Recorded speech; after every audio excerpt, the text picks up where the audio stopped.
The hardest single-day crash in many stock markets around the world coincided on Black Monday, 1987. Stocks crashed hard worldwide, first in Asian markets outside Japan, then Europe, then the US, and finally, Japan. In the US, the Dow Jones Industrial Average crashed 23%, almost double the next worst event. Worst hit was Hong Kong with a rout of 46%.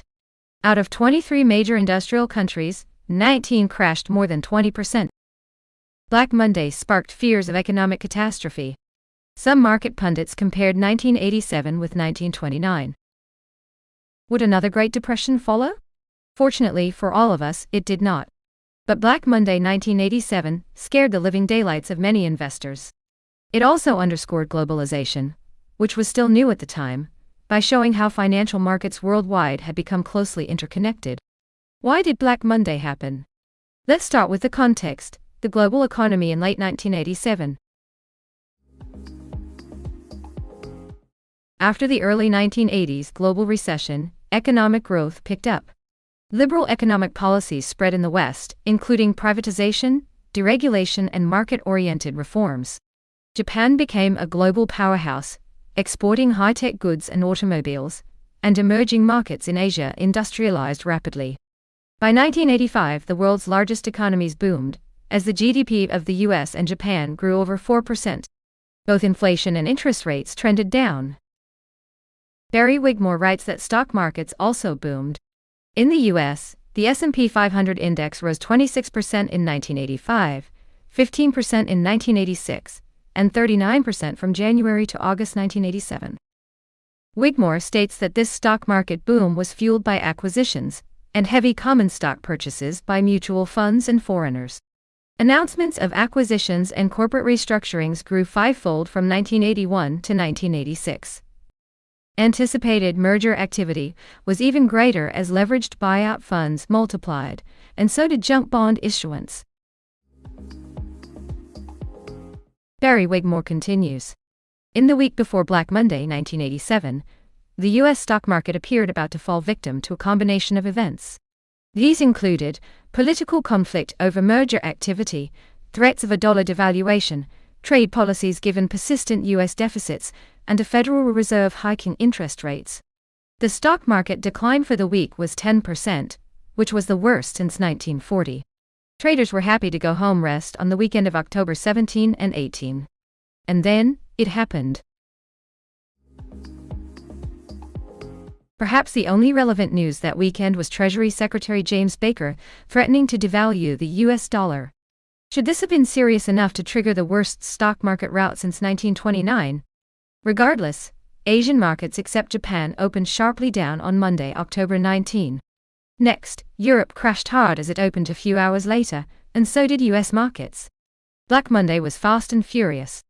Richard Roll shows the extent of the damage in stocks around the world in October 1987. Thomas Thrall, then a trader at the CME, explains, "It felt really scary. People started to understand the interconnectedness of markets around the globe.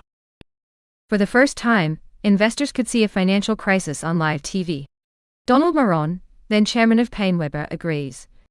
You learn how interrelated we all are and how small we are. Nowhere is that exemplified more than people staying up all night to watch the Japanese market to get a feeling for what might happen next in New York." Richard Roll notes jokingly that Black Monday gave birth to at least one industry, the production of explanations for the crash. Today, many decades later, there is still no consensus on what caused the 1987 crash, just like there's no consensus on what caused the 1929 depression, as seen earlier here. What are some of the potential culprits for Black Monday 1987? There are many, including the following. Program selling, which triggered sell orders given certain market conditions. Portfolio insurance that sold index futures when stock prices fell sharply. Stock markets and futures, markets with different timelines for clearing and settling trades, creating negative account balances and forced liquidations. An exchange specialist system that was not designed to cope with the huge volume of orders, with computers crashing and exceeded memory capacity. The absence of circuit breakers in exchanges. If Black Monday was scary, the day after was scarier. Why? Barry Wigmore explains. A credit crisis erupted on Wall Street. Investment banks had billions of dollars of stocks and junk bonds on their balance sheets. On Black Monday, investment banks took heavy losses. Even more of a problem was the billions in bridge loans that investment banks had advanced for mergers. Bridge loans were the bottom of the credit barrel, unsecured and repayable only by junk bond financing. The crucial issue on Tuesday was, would commercial banks lend to investment banks without demanding extra margin, given the much riskier days? Lenders did demand much more, but borrowers adamantly resisted. Lenders and borrowers were in a standoff. What saved the day was official action. The Fed flooded the system with money, bent legal lending limits, and cajoled major banks. Gerald Corrigan, the president of the New York Fed, called John Reed at Citibank to press him to lend to Wall Street. Barry Wigmore writes that the credit breakdown in the futures and options markets was even worse. The CME struggled to get the bank credit to clear settlements. Black Monday entailed 3 huge margin calls, 10 times its historic average or 3 times the prior record. The Fed gave banks absolution of violations of legal lending limits. 14 clearing members were out of compliance with capital regulations, and 6 had margin calls to customers greater than their capital. Very close to the brink. Black Monday led to some of the sharpest one-day drops in the history of many stock markets around the world, and many media outlets immediately compared 1987 to 1929. Would a depression follow next? Fortunately, it did not. Black Monday never spilled over into the real economy, as many central banks around the world intervened to provide liquidity, with perhaps the notable exception of New Zealand, where its central bank declined to loosen monetary policy, and harmful effects spread over years. How about stock prices? The aftermath of 1929 was grim. In the US, stocks took more than 20 years to reach a high again. How about 1987? The aftermath was very different. In the US, it took stocks only 2 years to reach a new high. Perhaps an enduring longer-term consequence of Black Monday 1987 was that regulators overhauled trade clearing protocols to bring uniformity and more resiliency to financial markets. It was the birth of several new regulatory instruments, including circuit breakers, allowing exchanges to temporarily halt in instances of exceptionally large price declines.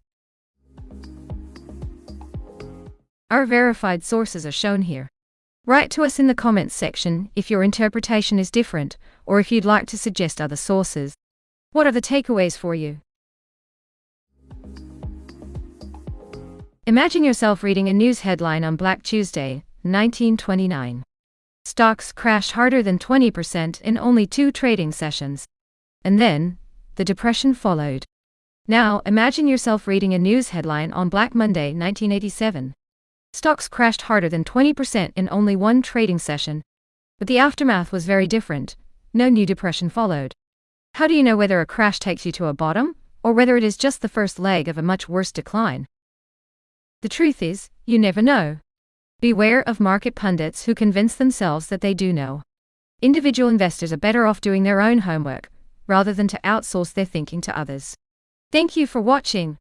If you'd like to see more financial history from verified sources, subscribe to our channel and join our community striving to learn from the misfortunes of others, to avoid similar fates.